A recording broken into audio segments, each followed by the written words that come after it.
होनहार विद्यार्थियों, नमस्कार।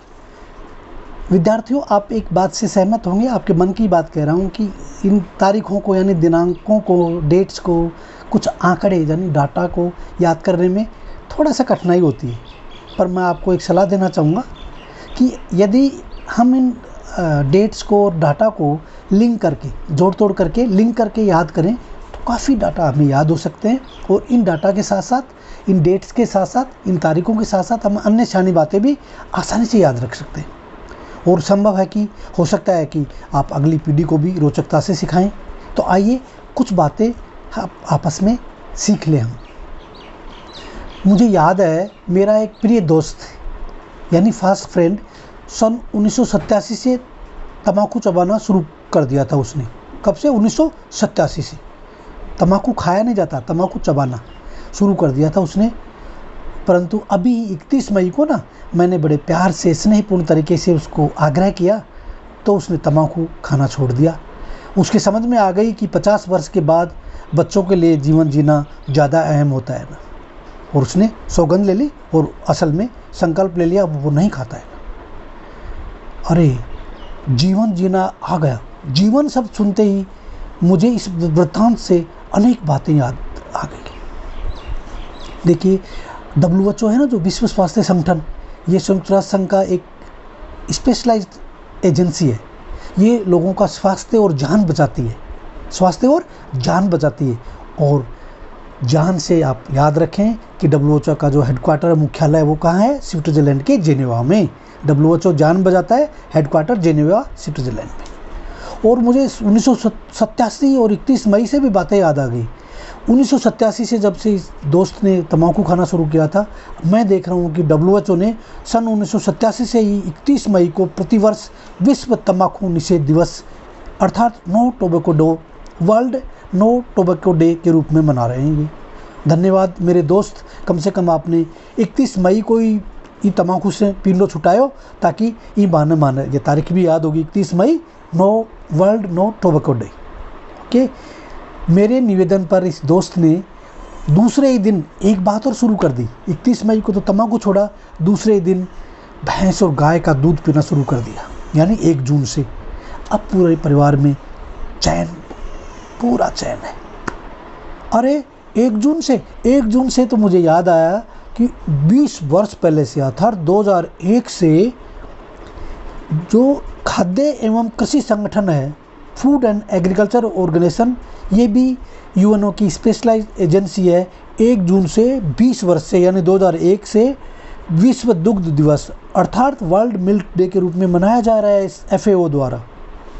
ओके, कब से? और FAO की स्थापना हुई थी इसकी, जब यूएनओ की स्थापना हुई थी, तो यूएनओ की स्थापना 1945 में, तो FAO की भी स्थापना 1945 में। आज उस मेरे दोस्त का फ़ोन आया कि भाई साहब, भैंस का आधा किलो दूध पीता हूँ डेली, 1 जून से शुरू कर दिया, और दूध पीने के बाद तो मेरा रोम रोम रोमांचित हो जाता है। वाह, रोम सुनते ही एकदम मेरा दिमाग क्लिक किया। रोम रोम, अरे ये जो खाद्य एवं कृषि संगठन का मुख्यालय है, ये इटली की राजधानी रोम में ही है। FAO का जो मुख्यालय ना, हेडक्वार्टर, ये रोम में ही है। ये चीज़ मेरे को तुरंत याद आ गई और मैंने आप लोगों को शेयर कर रहा हूँ। ग्रेट। एक बात और याद आई शिक्षार्थियों मुझे, ये बात आपको मालूम ही है कि भारत का संविधान 26 नवंबर 1949 को स्वीकार किया गया था और 26 जनवरी 1950 को लागू हो गया था, 2 महीने बाद में। ओके, तो आप ये स्वीकार करने का ईयर याद करना हो आपको तो याद कर लो, वेंकैया नायडू का जन्म 1949 में हुआ। ओके, जिस वर्ष स्वीकार हुआ संविधान, और लागू कब हुआ? जब नरेंद्र मोदी जी का जन्म हुआ 1950 में। और ये दोनों ही जो है ना, ये भारत के प्रथम उपराष्ट्रपति और भारत के प्रथम प्रधानमंत्री हैं, स्वतंत्र भारत में पैदा होने वाले। तो पूछ सकते हैं ना आपसे, दोनों ही आज़ाद देश में पैदा हुई हैं, प्रथम उपराष्ट्रपति और प्रथम प्रधानमंत्री।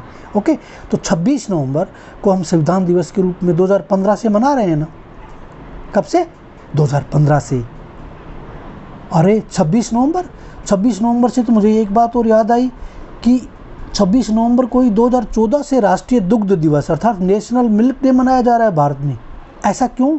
क्योंकि ये डॉक्टर वर्गीस कुरियन का जन्मदिन है। डॉक्टर वर्गीस कुरियन कौन थे? भारत में श्वेत क्रांति, व्हाइट रिवॉल्यूशन के जनक, फादर, उनके पिताजी थे ये फादर ऑफ वाइट रिवॉल्यूशन, जिसमें दूध में क्रांति इतना उत्पादन कर दिया, इसलिए इनको वर्गीस कुरियन के सम्मान में किया जाता है। ओके, और अति प्रसन्नता की बात है कि भारत विश्व में दुग्ध का सबसे बड़ा उत्पादक, नंबर 1 पर 22% दूध भारत में होता है। दूसरा नंबर अमेरिका में, यूएसए। तीसरा नंबर, ये कोरोना का जनक कौन है? कोरोना का जनक है चीन, ठीक है, तीसरा नंबर। और चौथा नंबर किसका है दूध के उत्पादन में? वो चीन को बाहर लो, कौन? पाकिस्तान। तो चौथा नंबर पाकिस्तान का है। शिक्षार्थियों, आपको पक्का मालूम है कि बाल दिवस यानी चिल्ड्रंस डे 14 नवंबर को मनाते हैं, क्योंकि ये भारत के प्रथम प्रधानमंत्री जवाहरलाल नेहरू का जन्मदिन था, और चूँकि वो बच्चों को बहुत प्यार करते थे, इसलिए 14 नवंबर को मनाते हैं। यदि आप करें 14 नवंबर से 3 दिन पहले 11 नवंबर को मौलाना अब्दुल कलाम आज़ाद का जन्म। ये थे भारत के प्रथम शिक्षा मंत्री मौलाना अब्दुल कलाम आज़ाद, और उन्हीं के सम्मान में भारत में 11 नवंबर को प्रतिवर्ष सन 2008 से नेशनल एजुकेशन डे अर्थात राष्ट्रीय शिक्षा दिवस के रूप में मनाया जा रहा है 11 नवंबर। तो याद हो गया ना, 14 में आप 3 माइनस किया, 11 नवंबर हो गया। और शिक्षार्थियों, आपको ये भी मालूम होगा कि शुरुआत में शिक्षा मंत्रालय था, फिर जब राजीव गांधी जी प्रधानमंत्री थे ना, तो उस वक्त सन 1985 में मानव संसाधन मंत्रालय अर्थात ministry of human resources development बनाया गया, और उसमें शिक्षा विभाग उसी के अंतर्गत आता है, एक पार्ट है उसका, ministry of human resources development शिक्षा मंत्रालय की जगह बना दिया गया 1985 में। तो कई बार पूछ सकते हैं आपसे, तो आप याद रखें। शिक्षा विषय आपको पता है कि भारतीय संविधान की जो 7वीं अनुसूची है ना, उसमें 3 अनुसूचियाँ हैं, संघ सूची, राज्य सूची, समवर्ती सूची। तो ये समवर्ती सूची का विषय है शिक्षा विषय, क्योंकि राज्य भी कानून बना सकते हैं, केंद्र भी। आपको मालूम है कि विश्व का सबसे बड़ा त्यौहार कौन सा है? क्रिसमस, ईसाइयों का त्यौहार है, बट सब लोग मनाते हैं इसको कब? 25 दिसंबर को प्रतिवर्ष पूरे विश्व में धूमधाम से मनाया जाता है ये त्यौहार।